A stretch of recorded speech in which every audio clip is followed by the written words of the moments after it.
Nabi kita itu Allah punya sifat apa? Raufur rahimun bil mu'minin, yang sangat kasih sayang kepada semua yang beriman. Mungkinkah wujud Nabi kita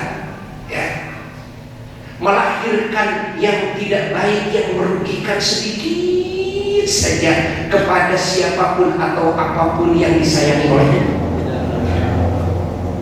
Sebaliknya, wujud Kanjeng Nabi Muhammad SAW zatan wa wasfan, baik zatnya maupun sifatnya, maupun wa af'alan, perbuatan-perbuatannya, wa aqwalan, ucapan-ucapannya, wa niyatin, dan niat-niatnya, wa ahwalan, dan segala gerak-geriknya, zahira wa batina, zahirnya, batinnya, min awalihi, dari awalnya, ila ma la nihayata lahu, sampai pada ujungnya, semua adalah yang terbaik bagi semua alam semesta.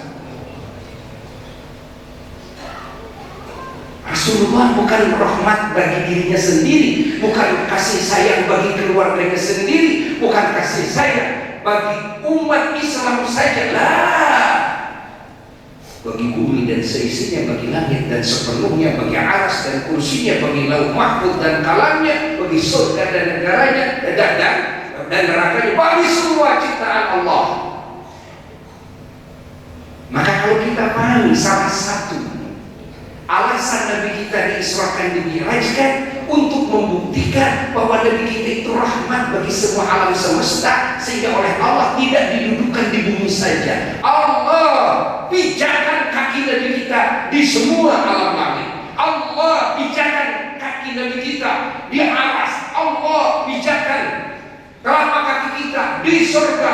Bahkan Rasulullah masuk ke neraka, ya, begitu bukan dalam Mi'raj. Dan Nabi kita dipijakan ke Sidratul Muntaha. Nabi kita dipijakan ke alam yang malaikat Jibril saja tidak mampu masuk. Karena malaikat Jibril tidak diciptakan oleh Allah rahmatan lil alamin, rahmat bagi semua alam semesta. Seluruh nabi dan seluruh rasul tidak akan bisa melintasi Sidratul Muntaha. Jangankan masuk dengan jasadnya, pengetahuannya saja tidak bisa melintasi Sidratul Muntaha. Bukankah ulama mengatakan bahwa salah satu makna Sidratul Muntaha apa? Muntaha teh pangeuleusan. Naon pangeuleusan disebut pangeuleusan? Allati yantahi ilaiha ilmu kulli nabiyyin mursal wa malakin muqarrab. Sabab nepi ka dinya cenah pangeuleusanana ilmu panem kabeh malaikat jeung kabeh rasul. Semestinya para bisa asup jeung awak ilmu kitu nembus-nembus saja. Bukankah Nabi kita yang kita peringati sore Nabi ini menembus alam itu? Apa hikmahnya? Karena Nabi kita rahmatan. Alam itu juga ingin dipijak oleh Nabi, ingin disayang lebih dekat oleh Nabi. Jadi Nabi diisrakan, dimi'rajkan bukan kerinduan Nabi ke langit, bukan kerinduan Nabi ke aras, bukan kerinduan Nabi ke Sidratul Muntaha atau ke alam mana saja, dari mulai alam malakut bumi, alam malakut langit, alam jabarut, alam lahut, terus dimasukin oleh Nabi. Tapi sebaliknya semua alamlah yang merindukan kehadiran baginda Rasulullah. Semua alamlah yang merasa bahagia dan bangga dengan hadirnya Rasulullah.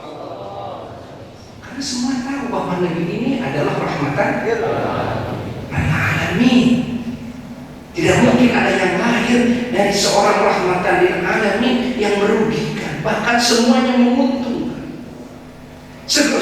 Subahannya yang terbaik. Maka kita umat Islam yakin seyakin-yakinnya bahwa ajaran Nabi pasti akan melahirkan segala kebaikan, pasti akan melahirkan keberuntungan, pasti akan melahirkan keselamatan, pasti akan melahirkan pangkat yang tinggi bagi siapapun yang menerima, mengamalkan dengan baik ajaran Nabi. Ketika kita menemukan ajaran Nabi malah memecah belahkan, ini lain. Ini pertanyaan besar. Ada apa ini dengan ajaran? Tidak mungkinlah, harusnya yang berpecah belah menjadi bersatu. Kenapa yang dulu bersatu jadi berpecah belah lalu diatasnamakan Quran dan hadis?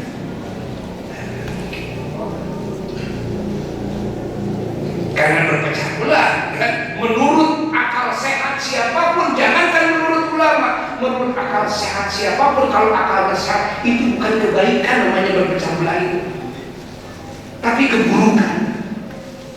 Bukan keberuntungan, tapi kerugian. Lalu dia menelaah, minta berita dari ulama-ulama di berbagai negara. Ternyata bukti di negara ini terjadi peperangan antara muslim dan muslim. Lihat di Yaman peperangan muslim dan muslim. Lihat di Syria peperangan muslim dan muslim.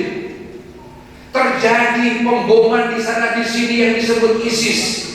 Yang membom muslim, yang dibomnya muslim. Kalau kepada umat Islam saja berani membom dengan sukaria, bagaimana kepada non-muslim? Lalu apa dasarnya? Berani bersikap seperti itu, berani membunuh, berani merusak. Apa dasarnya? Mereka berdalil dengan apa? Dengan Al-Quran, dengan hadis. Ini pasti ada sesuatu yang tak beres. Ini ada sesuatu yang tak beres. Dan mungkinlah Rasulullah SAW, Nabi kita berperang saja. Nabi kita itu berperang itu satu, berperang beliau setelah hijrah dari Makkah ke Madinah. Selama 13 tahun di Makkah, dianiaya, dicaci, dimaki, sahabatnya dibunuh, bahkan Nabi pun. Kenapa hijrah? Karena Nabi dikepung, mau dibunuh. Allah kasih tahu kepada Nabi, dan Allah perintahkan Nabi untuk berhijrah. Sahabat-sahabat Nabi terlebih dahulu diperintahkan berhijrah. Ada yang berhijrah ke Ethiopia dulu, ada yang langsung ke Madinah Al-Munawwarah duluan sebelum Nabi. Nabi belakangan hijrah, dan keluarganya sebagian. Nabi sabar, akhlak yang mulia tetap dikedepankan, senyum manis tetap ditabur, dengan ikhlas, dengan penuh kasih sayang. Siapa yang Nabi sayang? Mereka yang memusuhi Nabi, mereka orang-orang kafir. Apakah Nabi mengangkat pedang? Apakah Nabi mengatakan kalian musuh-musuhku? Kalian musuh-musuhku. Yang jelas-jelas di Mekah itu mereka menganiaya Nabi, menganiaya sahabatnya. Berapa banyak sahabat yang sudah dibunuh? Apa yang Nabi lakukan? Apakah Nabi mengajak kepada sahabat yang sudah masuk Islam agar mempersiapkan untuk melawan? Tidak. Tapi Nabi mengajarkan untuk sabar, mengajarkan bisa membalas keburukan yang lain dengan segala kebaikan, membalas wajah yang hasil, ya, yang asam gitu kan, dengan apa?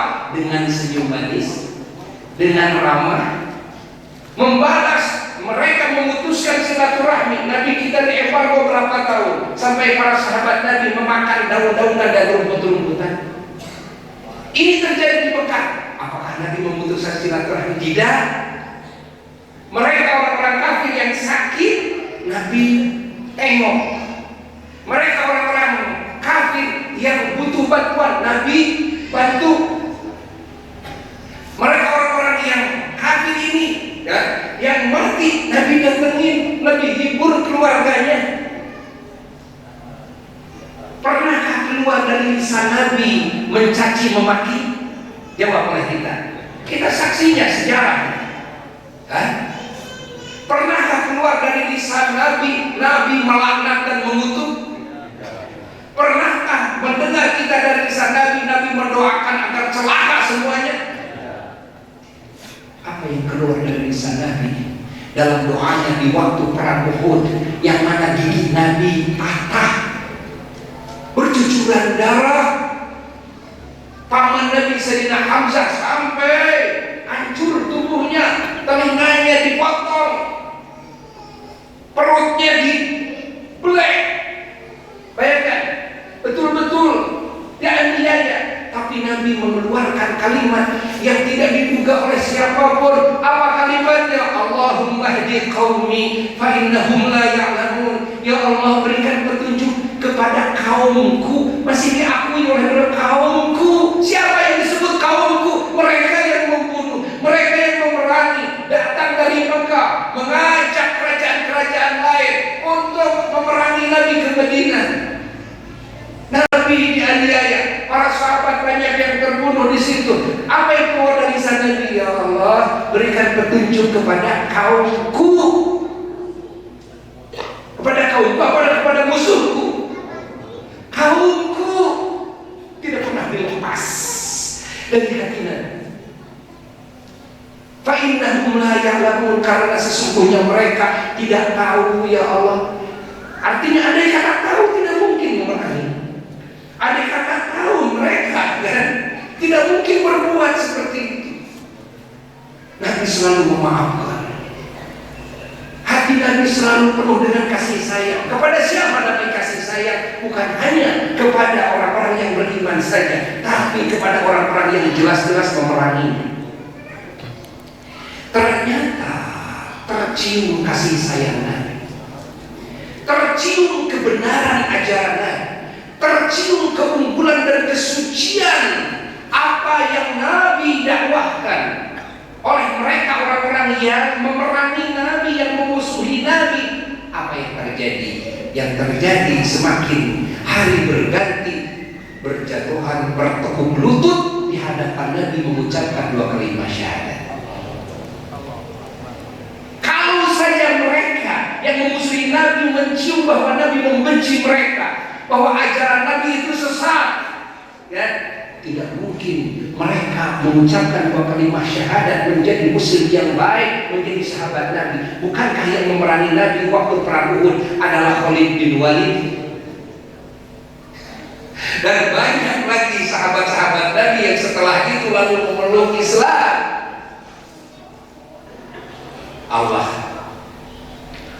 pada akhirnya kita dengar Abu Sufyan, dedengkotnya orang Mekah, yang mengajak ke sana ke sini untuk memerangi Nabi, memusuhi Nabi. Apa ujung ceritanya ketika Mekah dikuasai oleh Nabi? Mengucapkan 2 kalimat syahadat. Istrinya yang sangat membenci Nabi, sehingga Sayyidina Hamzah terbunuh. Karena apa? Karena kekejaman istrinya. Dia ngumpulin duit, emas, segala macam. Dipakai apa? Dipakai bond, bayar Wahsy. Siapa Wahsy? Wahsy yang membunuh Sayyidina Hamzah waktu perang Uhud. Masya Allah. Sampai-sampai Siti Hindun ini, istrinya Abu Sufyan, bersumpah, kalau bisa membunuh Hamzah, saya akan ambil hatinya, saya akan makan itu hatinya. Dan waktu perang Uhud dibuka oleh Wahsy, lalu dikeluarkan hati Sayyidina Hamzah radhiyallahu ta'ala, lalu digigit sekuat-kuatnya oleh Siti Hindun, tidak bisa terkeluar. Bagaimana ujung ceritanya? Siti Hindun masuk Islam, Sayyidina Wahsy masuk Islam, semua masuk Islam. Kalau dipikir dengan logika, ya, sekilas saja tidak mungkinlah kalau mereka mencium kebencian dari Nabi. Gak mungkin mereka malah memeluk Islam. Kenapa mereka memeluk Islam? Apa takut dengan pedang Nabi? Tidak. Kenapa? Karena mereka sudah mencium hakikat kebenaran yang diajarkan oleh Rasulullah, hakikat keterpujian dan keagungan yang didakwahkan oleh Rasulullah, akhlak yang terpuji, ketinggian pangkat, keselamatan, kebahagiaan, kemuliaan yang hakiki dan abadi yang diperajakan oleh Rasulullah sallallahu alaihi wasallam. Dan mereka mencium kasih sayang Nabi, mencium cinta Nabi, sehingga semua sahabat Nabi yang pernah memusuhi Nabi sebelumnya sampai matinya merasa malu oleh Nabi. Mereka sampai sampai demi menebus kesalahan dirinya siap mati demi membela Nabi. Kenapa? Karena merasa salah, muslim merasa salah. Allah, itulah kanjeng Nabi Muhammad sallallahu alaihi wasallam. Setelah itu dia menelaah bahwa Indonesia adalah negara yang penduduknya mayoritas muslim terbesar di dunia. Terbesar di dunia, pesantrennya terbanyak di dunia, masjidnya terbanyak di dunia, majelis taklimnya terbanyak di dunia. Bayangkan Allah. Lalu setelah itu apa rela ini bangsa Indonesia berpecah belah lalu bertempur seperti yang ada di negara lain? Kenapa mereka sampai bertempur? Apa alasan mereka? Mereka tetap berdalil atas nama Quran dan hadis. Ini yang lebih dikhawatirkan oleh dia. Dan ini yang diinginkan oleh siapapun yang ingin kehancuran Indonesia terjadi, yang ingin mengambil keuntungan dari Indonesia ini. Sudah jelas umat Islam yang mayoritas itu, Masya Allah, menjadi ajang keuntungan mereka, orang-orang yang di luar. Dan ini tidak bisa disangkal oleh siapapun. Kita yang menjadi profesor, kita yang menjadi doktor, kita para pakar-pakar, tetap kita lemah. Kita para ulama Islam, tetap kita lemah. Coba, berapa negara yang diuntungkan oleh Indonesia? Umat Islam yang banyak ini menjadi pasar bagi keuntungan mereka. Benar nggak? Yang dibeli produk siapa? Yang dimakan produk siapa? Yang dipakai produk siapa? Kendaraan produk siapa? Karpet produk siapa? HP produk siapa? Coba bayangkan. Umat Islam hanya bisa membeli. Kapan umat Islam menjual? Kapan umat Islam mereka menjadi pasar bagi keuntungan kita? Sementara umat Islam ini terus malah disibukkan hari-harinya dengan apa? Dengan mempermasalahkan urusan khilafiyah. Keuntungan setiap detik dan menit, kalau dihitung detik dan menit, triliunan dari umat Islam se-Indonesia. Bayangkan. Yang bikin pabrik tekstil itu siapa? Orang mana?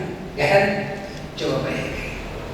Kita tidak pernah berpikir bersama-sama bagaimana kita agar kita bisa menjadi bangsa yang beruntung, agar pasar ini semuanya menjadi keuntungan bagi kita semuanya. Tidak pernah kita berpikir bersama-sama begitu. Padahal pakarnya banyak, profesornya banyak, doktornya banyak. Yang lahir dari universitas sekarang puluhan ribu setiap tahun itu hanya sanggup menjadi karyawan. Bahkan yang paling banyak adalah yang paling banyak keluar dari universitas adalah calon-calon orang yang stres. Loh, kenapa calon orang stres? Menjadi direktur nggak bisa karena memang sudah penuh. Menjadi cleaning service, masa iya? Laras itu. Kalau kita buka jujur-jujuran kan begitu kan? Orang-orang membuka lapangan kerja, ingin bekerja ada susah. Allah, untungnya bangsa Indonesia, untungnya punya dua hal. Satu, untungnya bangsa Indonesia memiliki agama Islam yang menguatkan jiwa. Satu. Jika kata keyakinannya utuh, saya punya Tuhan Allah yang Maha Kuasa atas segala. Dengan itulah umat Islam di Indonesia masih tegak. Coba dengan corona, negara-negara lain sudah kolek, banyak yang tidak makan, ya. Banyak yang hancur-hancur. Bangsa Indonesia masih tetap-tetap saja. Bahkan masyarakat materi intinya mau nama adalah harma biasa. Benar-benar. Ini yang pertama. Yang kedua apa? Yang kedua, kita dianugerahi negara yang subur. Kalau tongkat ya, dicecepkan di bumi Indonesia di mana saja bisa menjadi pohon. Negara lain pohon ditanam jadi tongkat. Coba ya. Kita wajib bersyukur. Kemarin Buya kedatangan kamu, ya. Seorang jenderal. Kemarin 2 hari yang lalu ngobrol, cerita, ya. Masya Allah, hal yang wajib disyukuri oleh bangsa Indonesia. Salah satu, kan, yang disegani oleh negara-negara lain, harta negara adidaya sekalipun akan membaca beberapa kali kepada bangsa Indonesia. Meskipun mereka punya senjata lengkap, meskipun mereka bala tentaranya hebat-hebat, tapi mereka bakal maca sababaraha kali dipulak-balik, dipikir pulak-balik malwanian ke bangsa Indonesia. Kenapa? Satu, biar ceritakan, bangsa Indonesia itu sekarang bangsa Indonesia itu mereka punya keyakinan kepada Allah. Orang itu kalau sudah punya keyakinan kepada Allah, wa may yatawakkal 'ala Allah fahuwa hasbuh, siapa yang bertawakal kepada Allah, maka Allah lah yang akan menjamin. Allah yang menjamin. Satu. Yang kedua apa? Ya. Yang kedua, bangsa Indonesia itu bersatu semuanya. Berbeda dengan bangsa-bangsa di negara-negara lain. Kesatuan persatuan di Indonesia menjadi asas. Bhinneka Tunggal Ika. Kita tidak pernah dengar di negara lain itu. Kan? Hatta di negara Islam sekalipun, Masya Allah, itu yang nanti akan diperhitungkan juga oleh negara-negara lain. Yang ketiga, bahwasanya Indonesia punya sejarah yang nyata. Apa? Semua rakyat Indonesia, meskipun tentaranya sedikit, meskipun alat perangnya kan masih ala kadarnya, tidak akan sentak. Kenapa? Karena se-Indonesia yang jumlahnya sekian ratus juta bisa menjadi tentara dadakan semua. Benar nggak? Benar nggak? Coba, ini sejarah. Ini sejarah. Bukankah dulu yang menjadi tentara adalah para santri? Paham gak kita? Yang menjadi TNI sampai TNI, kan? Mereka adalah rakyat. Kalau rakyat kan jumlahnya berapa? Dan rakyat ini berpikir, walaupun tidak dipasok, tidak kuat untuk membeli senjata. Di Bandung saja, di Bandung murid-murid Buya saja, di murid Buya mau bikin senjata seperti apa bisa. Tuh tinggal di Cipaci. Senjata api, iya, senjata api. Andai kata yang dibolehkan oleh pemerintah, kau usah beli dari luar. Bahan di Indonesia melimpah, kemampuan, wah banyak. Dan apalagi sekarang, kan? Nah, itu makin sok beli ke luar negeri, akhirnya dijajah ke mereka. Dan sebenarnya waktu itu beli keluar, bahan lo di luar, kemampuan oke lo di luar, namanya dulu beli keluar, maka can harti punya perbandingan. Allahumma sholli wa sallim wa barik. Nah, dari situlah timbul rasa kekhawatiran. Istikharah yang lama sebetulnya istikharah sebelum membentuk MTB ini. bagaimana cara menyelamatkan umat Islam dan bangsa Indonesia setelah melihat kejadian-kejadian yang nyata di negara-negara lain. Orang-orangnya kita tahu Rusia itu ya, negara yang super power, bagaimana jadi berkeping-keping. Masalahnya apa? Tidak bisa bersatu. Kenapa tidak bisa bersatu? Ada yang nulut agar berpecah belah. Tidak ada cara lain kecuali sekarang harus dikumpulkan bersama, difahamkan semuanya, terutama pemuda-pemudinya, seluruh kalangan agar paham semuanya, baik dalam urusan agamanya, terbina urusan akhlaknya, dan lalu dikuatkan, dikukuhkan persaudaraannya. Masya Allah, duduk bersama. Ini yang menjadi solusi jawaban dari Allah Jalla Jalaluhu Wahdah kepada Buya setelah istighfar lama. Oh, kalau gitu harus disatukan ini, ya. Maka mulai Buya melangkah dari Sumatera, lalu Buya merembet ke Bandung, ya. Kabupaten Bandung, Bandung Raya, lalu Kabupaten Bandung Barat, Cimahi. Alhamdulillah, setelah diadakan majelis saling bersatu, mulai permusuhan yang ada dalam jiwa masing-masing, ya, yang mengatasnamakan Quran dan hadis, yang mengatasnamakan partai, yang mengatasnamakan organisasi, yang mengatasnamakan LSM, karena duduk bersama semuanya, akhirnya mencair semuanya. Mencair semuanya. Dan semuanya akhirnya terdidik. Anak-anak muda yang tadinya mereka akhlaknya tidak baik, setelah duduk mereka mendapatkan binaan akhlak, kan? Hatinya menjadi dekat kepada Allah, menjadi cinta kepada Nabi, menjadi cinta kepada sesama, menyayangi sesama, paham kepada arti kehidupan. Masya Allah.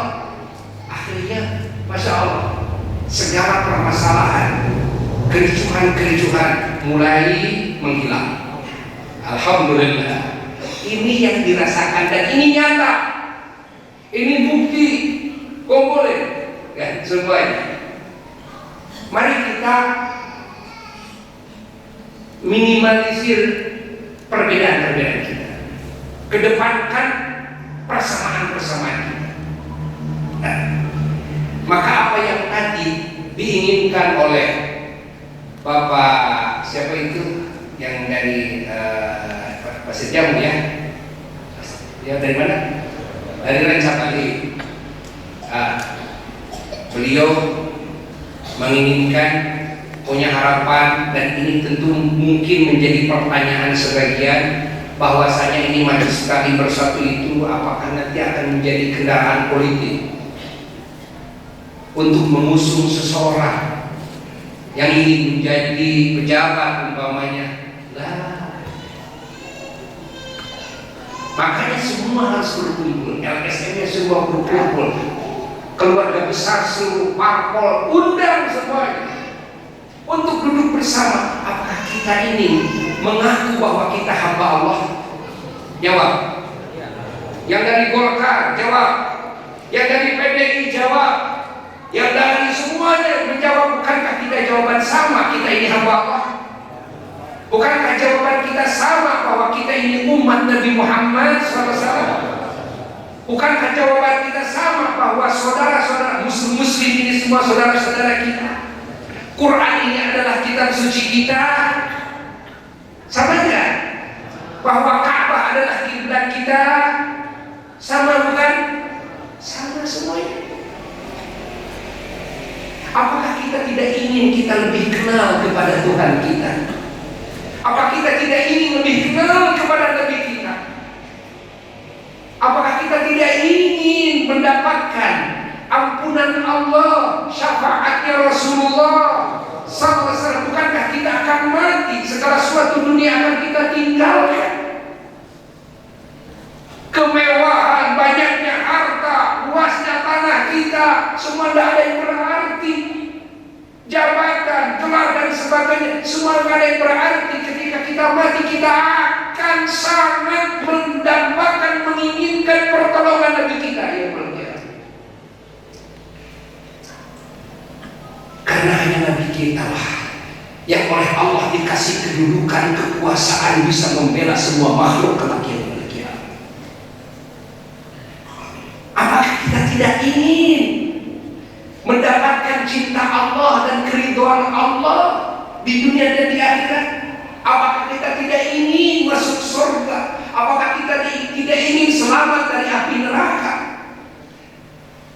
Apakah kita tidak ingin mengenal bagaimana cara mengabdi kepada Allah, bagaimana cara bergaul dengan Allah dengan sebaik-baiknya pergaulan, bagaimana cara bergaul dengan semua lapisan makhluk Allah dengan sebaik-baiknya akhlak? Apa kita tidak ingin tahu tentang aturan Allah dalam hidup kita, yang menjadi petunjuk dan menjadi solusi ketika kita menghadapi segala permasalahan hidup dari dunia sampai akhirat?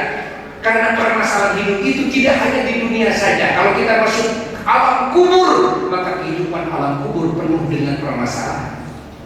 Ketika bangkit dari alam kubur yaumul qiyamah, maka nanti juga di akhirat akan penuh dengan permasalahan. Sampai mana permasalahan akan lenyap? Sampai kaki kita yakin, kaki kita berpijak di pintu gerbang surga.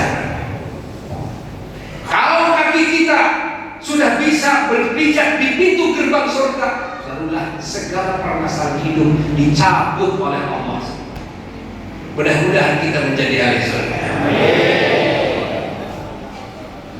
Kekhawatiran dia itu sangat-sangat, terutama kepada para pemuda-pemudi. Masya Allah. Yang lebih khawatir lagi, ketika mengatasnamakan Quran hadis ini, perlu difahamkan ini pemuda-pemudi kita. Jangan dianggap umat Islam yang lain, ulama-ulama Allah apalagi, terus dianggap mereka tidak berdasarkan Quran dan hadis. Coba kumpul kita bersama seperti ini. Dengan duduk bersama seperti ini sesaat saja, sebulan sekali saja, maka akan ada perubahan dalam hati kita dalam hubungan dengan Allah dan Rasul. Bakal ada perubahan di dalam hati kita, tumbuh rasa cinta dan kasih sayang kepada sesama hamba Allah. Akan tumbuh dalam jiwa kita cinta dan ta'zim kepada Allah dan kepada Nabi Muhammad SAW, kepada Quran dan Sunnah, kepada Islam, kepada para wali-wali Allah, ulama-ulama Allah, para syuhada, para sholihin yang tadinya cuek, yang tadinya pemuda-pemudi muslim tidak kenal sama sekali, yang tadinya tidak kenal kepada kunci keselamatan yang hakiki itu di mana letaknya, bukan di banyaknya harta, bukan di tingginya jabatan, bukan dalam kecerdasan semata, bukan dalam kekuatan fisik, kegagahan, tidak, tapi dalam mengikuti hidayah petunjuk dari Allah, mengikuti jejak-jejak Nabi kita Sayyidina wa Maulana Muhammad SAW. Kita akan bangga sama-sama semuanya. Maka dia ingin untuk menyelamatkan umat Islam, menyelamatkan bangsa dan negara ini, kita duduk bersama. Yang berbicara siapa saja. Dan Yama hanya tukang naon kali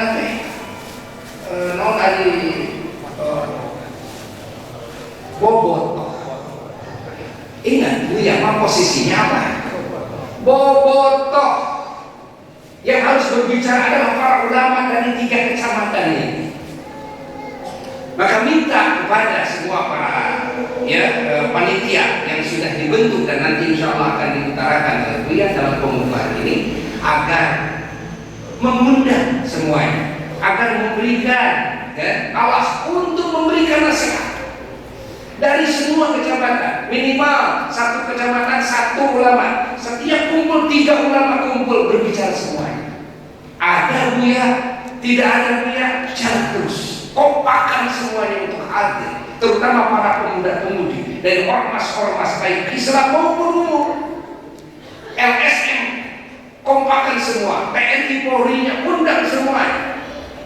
Ajak semuanya untuk bersama-sama mendekatkan diri kepada Allah. Inilah majelis ceng-celengan urang sadayana pawaeun maot. Ieu mah majelis pawaeun naon? Pawaeun maot. Hirup urang bagja gitu kan, maot urang bagja. Sudah banyak ternyata yang bertobat dan berhijrah karena majelis seperti ini. Yang tidak pernah memecahkan kakinya ke masjid, alhamdulillah sekarang menjadi ahli masjid. Yang tidak pernah cinta kepada ulama, tidak pernah duduk di majelis pengajian, alhamdulillah sekarang dikejar di mana saja ada pengajian. Padahal atokna sawah-sawah. Dan ini terbukti ya. Dan harus dibersihkan juga dari apa? Dari dugaan-dugaan yang tidak baik. Ingat, posisi Buya di sini sebagai apa? Bobotoh. Buya mah kebobotohan we, mau kejoan we gitu, ya. Hilangkan. Bahwa Buya datang membangun majelis taklim bersatu karena ingin nanti kita membentuk kekuatan untuk memilih calon presiden. Tidak. Kalau tujuannya ke situ, pasti yang akan dihadirkan yang terpilih, yang sesuai dengan partainya, yang sesuai dengan organisasinya. Tapi kan yang diundang semuanya, bukan begitu? Yang dihadirkan semuanya. Atau mungkin punya pemikiran, ya ini harus dijauhi. Apa? Buya rek hadir rek neangan amplop penghasilan. Tidak boleh ada pokoknya di panitia kumaha ngamplopan anak Buya, hilangkan itu. Buya mah mobil uang, insya Allah ke bensin mual mentah, tidak mengharap sedikit lah. Semoga Allah Ta'ala mengistiqomahkan hati. Di dalam hati hanyalah kasih sayang, di dalam hati hanyalah cinta, di dalam hati hanyalah hariwan. Kau ayeuna geus daya sepuh, kapungkur mah hiji keneh pun bapak mama jangan tuh sareng mama Cikoneng, sareng mama Sukasari, sareng mama selamanya, sareng anda hiji. Ayeuna guru-guru urang teh araya, kolot-kolot urang teh urang menjadi anak injungan. Urang hare-hare kana hancak kolot urang. Dapat namanya hiji keneh Allah. Upami kuburan ayeuna teh dikeraskeun di langkah guru-guru urang sadaya, aduh acak-acakan. Dikorowot terus. Nu saroleh ayeuna parantos da area. Para ulama nuntut parantos marulih ya ka Allah Ta'ala. Ya hariwang, apakah urang teh hariwang? Kan? Jadi kubuya ayeuna meureun ditoplakeun ieu, toplakeun kasadayana. Buya mah perjuangan, jeung Buya merasa tanggung jawab. Kenapa? Karena yang menyebarkan ajaran yang agung ini adalah leluhur-leluhur Buya, adalah guru-guru Buya, dan Buya dilahirkan di Kabupaten Bandung. Dan bukankah ini yang sangat dimati Kartamanah? Oke, aki Buya. Di dia di Ciwidey, di dia di Sadu, di dia, ya, di dia, ya. Karupun, ya karupun di Mahmud, ya, kalau di Mahmud seluruh sejarah agama. Dan Buya di Mahmud, di Mahmud apa kadir sawar, di Cipati kadir sawar. Buya lamun tipun bapak, dia di bapak unggul, dia mama ajengan Toha, putrana mama Bojo, mama Hasan Mustawi Bojo, putrana mama Hasan Manafi, mama Hasan Manafi putrana Mah Ishaq putrana Mah Bukhari itu jadi penghulu Sumedang. Zaman Belanda Gaulah wafatlah di itu, kuburan anak cakarcuknya di Desa Pangeran Sumedang, disubuhkan ke Pangeran Sumedang. Yang Bukhari putrana yang dalam Ibrahim Cipati Pataruman, yang dalam Ibrahim Cipati Pataruman ajeuna putra yang dalam Angga Yuda Cicapar Situwangi, dalam ayat putra yang naon itu teh ciminya kan Abdul Ghani. Yang Abdul Ghani putra sa yang sentuhan bunur, raina yang sentuhan kubul bumi buana. Tadi dia jadi gajah ya, di pusdik dirinya. Yang sentuhan bunur putrana yang sentuhan arti manggala. Tutu isinan kata.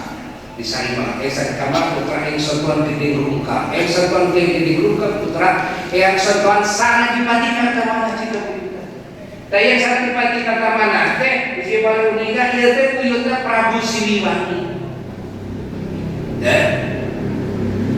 Aku yakin turunan si Prabu Siliwangi mata kampung kurma digunakan kesimpungan di dirinya. Jadi sini tak tinggal jadi sumpungan. Karena ini di dalam dokter.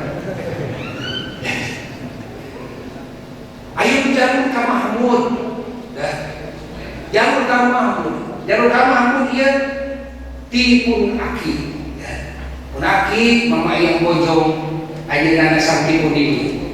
Pun tipun ini ramah ke ibuna pun bapak nyata bahagia Siti Maria putra Mahrois putra Mahgede Mas Gede putra yang Abdul Qahar Sani yang putra yang Abdul Qahar awal yang Abdul Qahar putra yang dalam yang Mas Saidi putra yang dalam haji Abdul Manafah di Mahmud jatuhna kabuhur kakang jeung Sari Hidayatullah dan ayah anu di Mahmud ke sami ayah nu Prabu Siliwangi jalur timah kan dalam-dalamna di Bandung sadaya kan kamari mah kesumpingan di istana presiden kamu kamari mereka kamari ada pikir baraya masih kena keluarga kena di dalam haji Budana akan kusuma di Bandung ya di nanasan beribadah dalam haji Budana kusuma kami aki ka Aum Ahmad Aum Malek kami man gitu kan takkan dia dah karena yang takkan dia tak saja dengan dia